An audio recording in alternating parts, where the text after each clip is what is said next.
Welcome to Learning English. This program is designed for English learners, so we speak a little slower and we use words and phrases especially written for people learning English. Speak up. Describing people.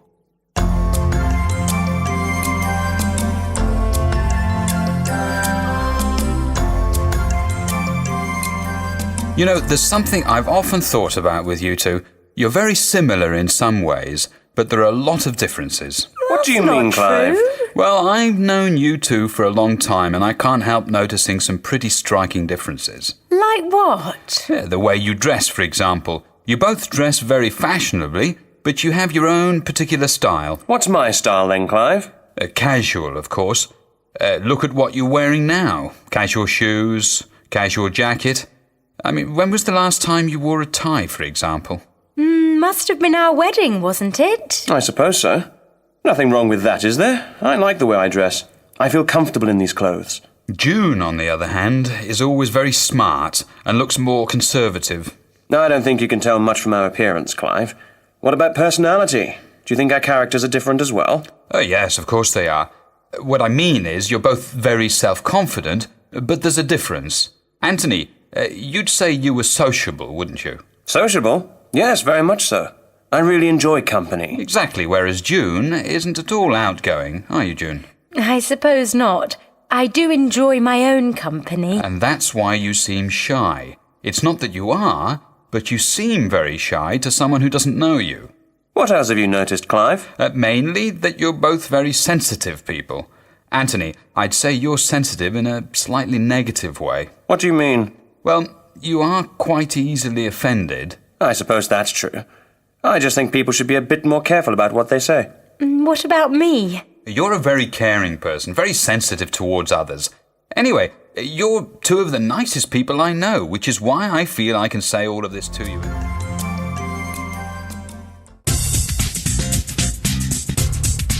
Speak up. Hello. This week on Ask a Teacher, we answer a question from Nora about how to describe food that is no longer safe to eat. Dear teacher, would you please tell us the words we use to describe spoiled food?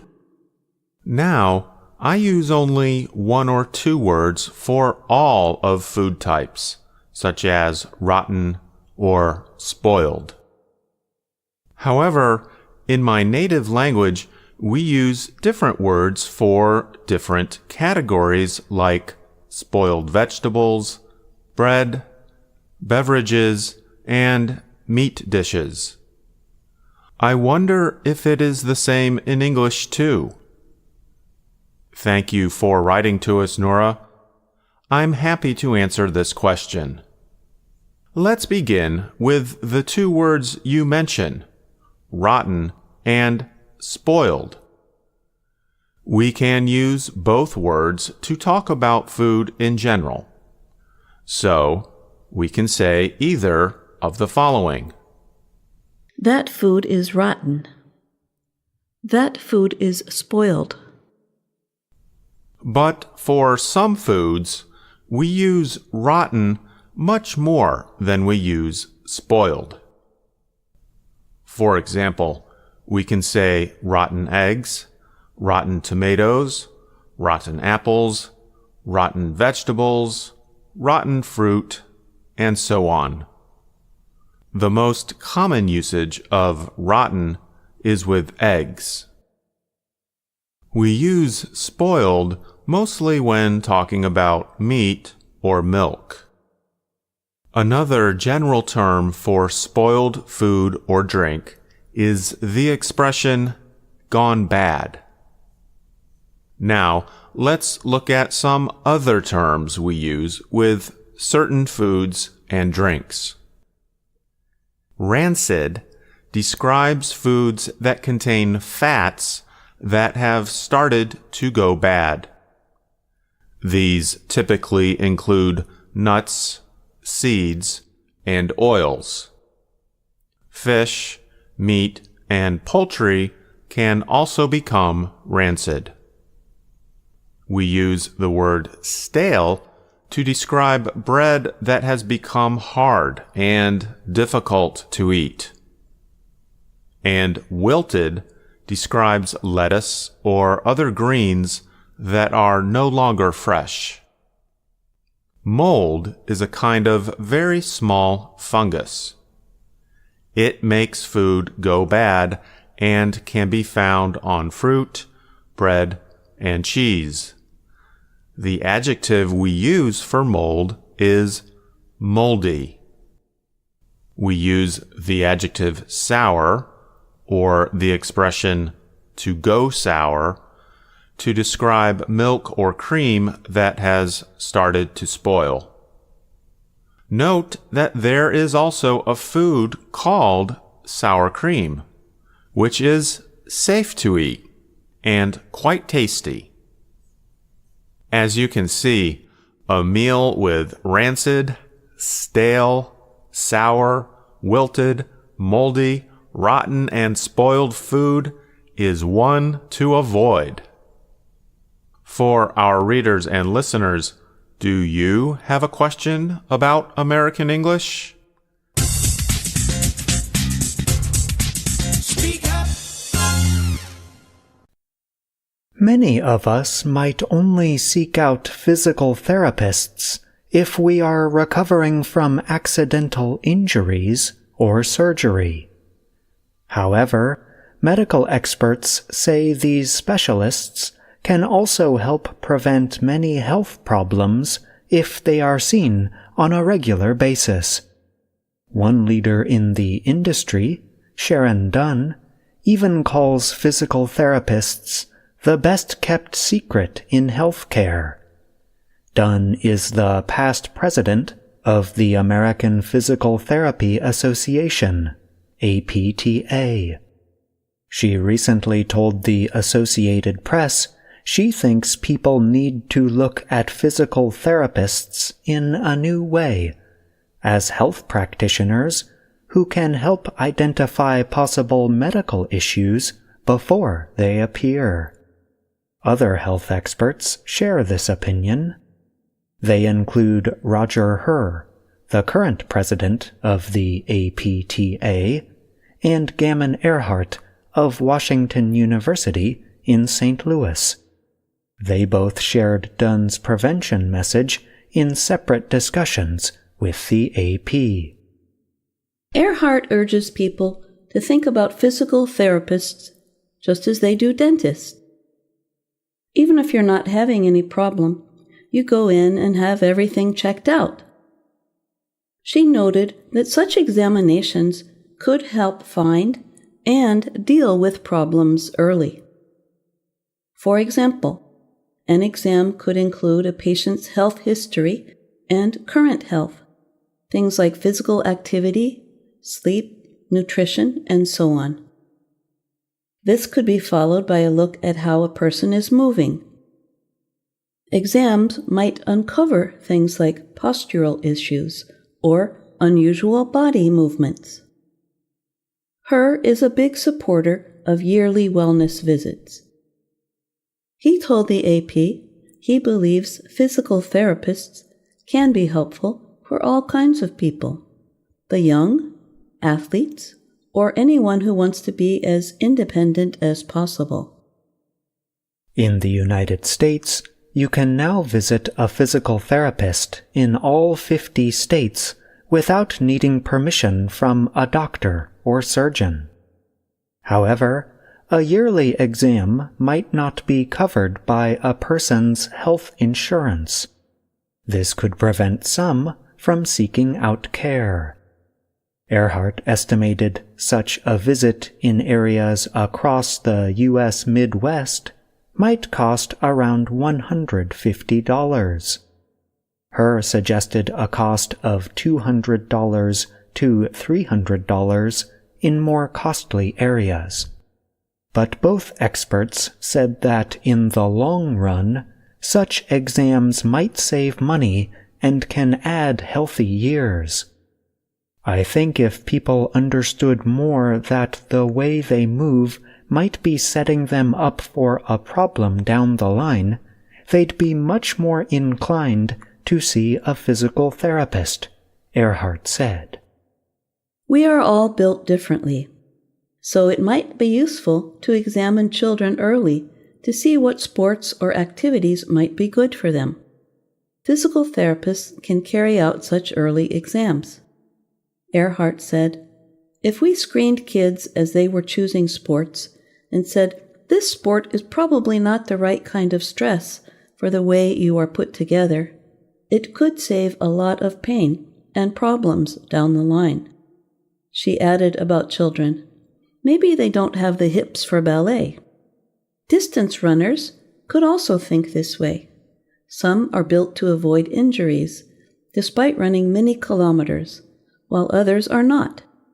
Exams by physical therapists could help identify future problems. Another area where physical therapists can help is with fall prevention. Falling, and the fear of falling, can be major issues, especially for the aging population. You want to show people they can get back up if they fall, Her said. And once they know they can do it, it gives them confidence, and it can help reduce the fear of falling. He added, "One of the risks of falling is that people don't do anything, so you don't move, and therefore you become more out of shape." Her said one example could be to introduce exercises involving floor-to-stand movements. These can help improve flexibility, strength, balance, coordination, and planning. It sounds simple getting up from a lying position on the floor to stand, Her said, but it's a great exercise for all age groups. Earhart estimated about half of physical therapy patients seek help to deal with issues related to being overweight. The more weight somebody is carrying, the higher the loads are on their joints, she said. Her said he had watched extremely overweight patients successfully lose large amounts of weight. He noted that some of these individuals are motivated for a specific reason, but for others, it is not always that clear and easy. I have seen people change based on a milestone, like having a kid, and they really want to be a good parent, Her said. They want to be a fit parent, and the same thing with a grandparent.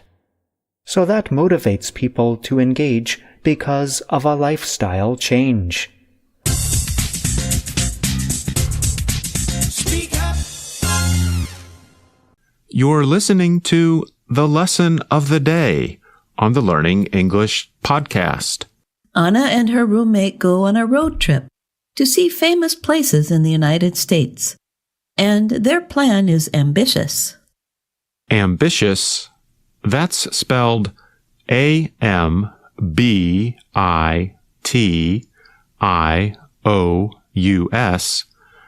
means that a plan or goal is on a large scale or perhaps difficult to do. Anna and Marcia hope to see famous places all over the U.S. So their plan is ambitious because the U.S. is very large. To see all the things they want to see, they will be traveling for weeks. That's true. They plan to drive north from Washington, D.C. to New York City and then head west all the way to California.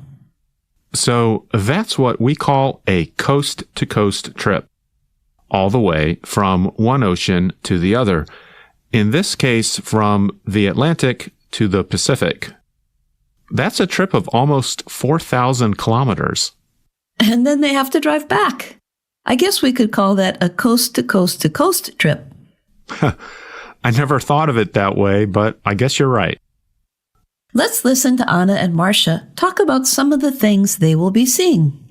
Hi, Marcia. Hi! I packed my bags and I am ready to go. Did you make a list of all the places you want to see? I did. I want to see New York City and the Statue of Liberty. And I want to see Mount Rushmore. Mount Rushmore. And don't forget the Grand Canyon. Let's not forget California's Redwood Forest. There are so many places to see. We will be driving for a long time, so we might get bored. Bored? No way. We can talk. Or not talk. We can play word games. We can sing. You know, Marcia, our trip is like that famous American song. This land is your land. This land is my land. From California to New York Island. From the Redwood Forest to the Gulf Stream waters. This land was made for you and me. Woohoo! Marcia and Anna were singing the song called This Land is Your Land. It was written by an American folk singer named Woody Guthrie in 1940. Guthrie wanted to express the idea that the U.S. should offer equal opportunity and rights to every person in the country. Great idea. Now, let's see if their trip gets off to a good start. Will we be stopping soon? We won't be stopping soon. I'm hungry. Marcia, we just left D.C. We'll be eating lunch in about 2 hours. Can you wait? I guess. Here, have an apple. It's organic. Thanks. Unfortunately for Marcia, Anna accidentally throws the apple out of the window of the car. So Marcia will have to wait a little longer before she can eat. She will have to wait, but our listeners can notice right now a special way we can talk about the future in English. It's called the future continuous tense. Listen again. Marcia, we just left D.C. We'll be eating lunch in about 2 hours. Instead of saying we're going to eat in 2 hours, Anna says, We'll be eating lunch in about 2 hours. That's because it takes some time to eat. For actions in the future that take some time to do, we can use the modal will plus the verb be plus the main verb with ing. For example, listen to this exchange. What will you be doing tomorrow afternoon?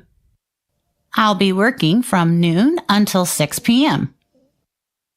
We often use the future continuous when we specify or say the amount of time we expect the activity to take. If we don't know or care about the length of time, then we can just use the expression going to, like in this exchange. Do you have any plans for the weekend? I'm going to try to clean my room and maybe go to a movie. Here, the speaker either does not know or does not care about expressing how long the actions will take. Now listen to this part of Lesson 45 and see if you can hear the future continuous tense. How many times do you hear it used? Listen carefully. We will be entering North Dakota any minute now. North Dakota? We are going in the wrong direction. We want to go to South Dakota. No problem. I will just exit the highway. We will be going south in just a minute. There. Done. We're going south. Okay, we will be stopping for gas and a bathroom break in about an hour. Anna used the tense 3 times. We will be entering North Dakota any minute now. We will be going south in just a minute. Okay, we will be stopping for gas and a bathroom break in about an hour. And most native speakers join together the two words we and will with the contraction. Instead of saying we will, people say wheel. We combined the subject and the word will together, like this: I'll, you'll, he'll, she'll, we'll, and they'll. Now, let's listen to one more quick example from Lesson 45. Okay, we will be arriving in New York City very soon. I can't wait to see the Big Apple. You can hear the future continuous when Marcia says, we will be arriving. She expresses an expectation about the time by using the word soon. Also, we should note that the Big Apple is a nickname for New York City. Other cities in the U.S. have nicknames too. Chicago is called the Windy City because its politicians talked so much. Detroit is called the Motor City because many American cars and trucks are built there. And Denver is called the Mile High City because it is about 1 mile, or 1,600 meters, above sea level. It's fun to learn the nicknames of cities. I grew up in a city they called the Crossroads of America. Listeners, what are the nicknames of some cities or towns in your country? Write to us at learningenglish@voanews.com and let us know. And now, before we go, here's one last example of the future continuous. This is from a song written in 1938, and it uses the future continuous in its title. It's a song about seeing people again after you have missed them. Jill, do you know what song I'm talking about? I think I do. Is it I'll Be Seeing You? It sure is. Are you going to sing it for us? Maybe just the first part, so our listeners can get the idea. It goes like this. I'll be seeing you in all the old familiar places that this heart of mine embraces all day through. A little high for me. And we'll be seeing you, in a sense, soon on the next lesson of the day on the Learning English podcast.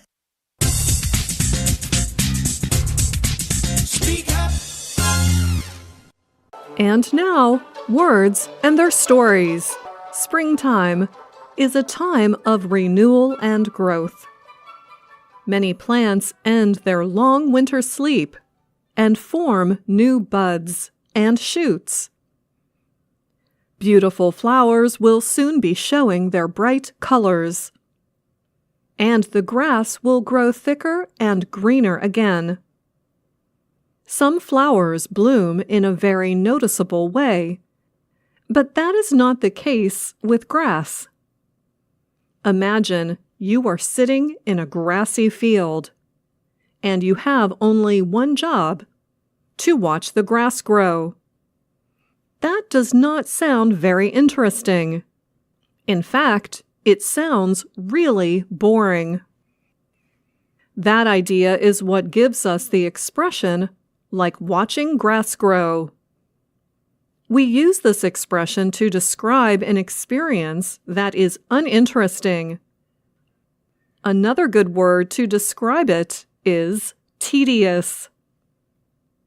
We use this expression in many situations. Let's hear a few examples. After the politician won his campaign, he gave a 2-hour-long acceptance speech. 2 hours? It was as much fun as watching grass grow. I really don't like watching long sports games. It's like watching grass grow. Now, grass grows on the ground all the time, and usually we don't give it much thought. If you stand in one place for a long time, the grass will continue to grow under your feet. For people who are always active, always moving, always on the go, We can say, they don't let grass grow under their feet. We can also say beneath their feet. And sometimes we use this expression as a command. Let's hear some examples. Don't let the grass grow beneath your feet. Get back to work. She certainly doesn't let the grass grow under her feet. She's been traveling non-stop for over a year. And that's all the time we have for this Words and Their Stories. Until next time. Speak up. Excuse me, would you mind if I asked you some questions? We're doing a survey on transport. Yes, that's okay. First of all, can I take your name? Yes, it's Sadie Jones. Thanks very much. And could I have your date of birth? Just the year will do, actually. Is that all right? Yes, that's fine. It's 1991. So, next, your postcode, please. It's DW30 7YZ. Great, thanks. Is that in Wells? No, it's actually in Harborne. Wells isn't far from there, though. I really like that area. My grandmother lived there when I was a kid. Yes, it is nice. Right, so now I want to ask you some questions about how you travelled here today. Did you use public transport? Yes, I came by bus. OK, and that was today. It's the 24th of April, isn't it? Isn't it the 25th? No, actually, you're right. And what was the reason for your trip today? I can see you've got some shopping with you. Yes, I did some shopping, but the main reason I came here was to go to the dentist. That's not much fun. Hope it was nothing serious. No, it was just a checkup. It's fine. Good. Do you normally travel by bus into the city centre? Yes, I stopped driving in ages ago because parking was so difficult to find, and it costs so much. I see. The bus is much more convenient too. It only takes about 30 minutes. That's good. So where did you start your journey? At the bus stop on Claxby Street. Is that CLAXBY? That's right. And how satisfied with the service are you? Do you have any complaints? Well, as I said, it's very convenient and quick when it's on time. But this morning it was late. Only about 10 minutes, but still. Yes, I understand that's annoying. And what about the timetable? Do you have any comments about that? I suppose I mainly use the bus during the day, but any time I've been in town in the evening, for dinner or at the cinema, I've noticed you have to wait a long time for a bus. There aren't that many. OK, thanks. So now I'd like to ask you about your car use. Well, I have got a car, but I don't use it that often. Mainly just to go to the supermarket. But that's about it, really. My husband uses it at the weekends to go to the golf club. And what about a bicycle? I don't actually have one at the moment. What about the city bikes you can rent? Do you ever use those? No, I'm not keen on cycling there because of all the pollution. But I would like to get a bike. It would be good to use it to get to work. So why haven't you got one now? Well, I live in a flat on the second floor, and it doesn't have any storage. So we'd have to leave it in the hall outside the flat. I see. OK, well, I think that's all we need from you today, Sadie. Speak up. What do you do in your free time? We asked a few people what they do in their free time. Well, I do quite a lot of sport, actually. I go swimming twice a week. There's a very good pool just around the corner from my office. I swim for an hour and do about 40 lengths. I also cycle to work when I can. Apart from that, I do a lot of reading and photography. When I was younger, I did a lot of surfing. I used to go snowboarding quite often too in the winter, but I haven't been for a long time. Although I might go this year with some friends. These days I go cycling when I can. At the weekends, I like to cook and invite friends round for dinner. I'm a big fan of cooking programs and often try to copy the recipes, but they don't always turn out very well. I don't have a lot of time to myself now that I'm married with 2 young children. So a lot of my free time is used taking my kids to their activities. For example, on Saturday morning, I have to take my son to his basketball games and my daughter to football practice. Then I have to ship them off to parties or friends' houses. 2 or 3 times a month, my wife and I go for a meal with friends. And once a month, we go to the cinema while my parents look after the kids. There's a great little cinema that shows independent or foreign films just near where we live. I have tennis lessons with a group of friends at the weekend. There are 8 of us, 4 moms and dads and 4 kids. The idea was that the lessons would give us parents a chance to do something sporty with our children. And it's great. The teacher's really good and we all have a fantastic time. Plus, we're getting better at tennis. Best of all, after an hour of tennis, the kids go off to play and we can have a drink and a chat. Now, that's my idea of playing sport. Apart from that, I also go out bowling once a month, and I do a bit of swimming and cycling when I can. I play golf at the weekend. I get up really early on Sunday and play for about 5 hours with some friends from work. While I'm out, my husband prepares lunch, which is usually ready by the time I get back. I started jogging about 6 months ago, but I've done something to my knees, so I've got to take it easy for a bit. Apart from that, I play online video games and read a lot. Also, I go for a drink after work every Friday with my work colleagues. There's a pub nearby, and we usually stay there for a couple of hours, which is good fun.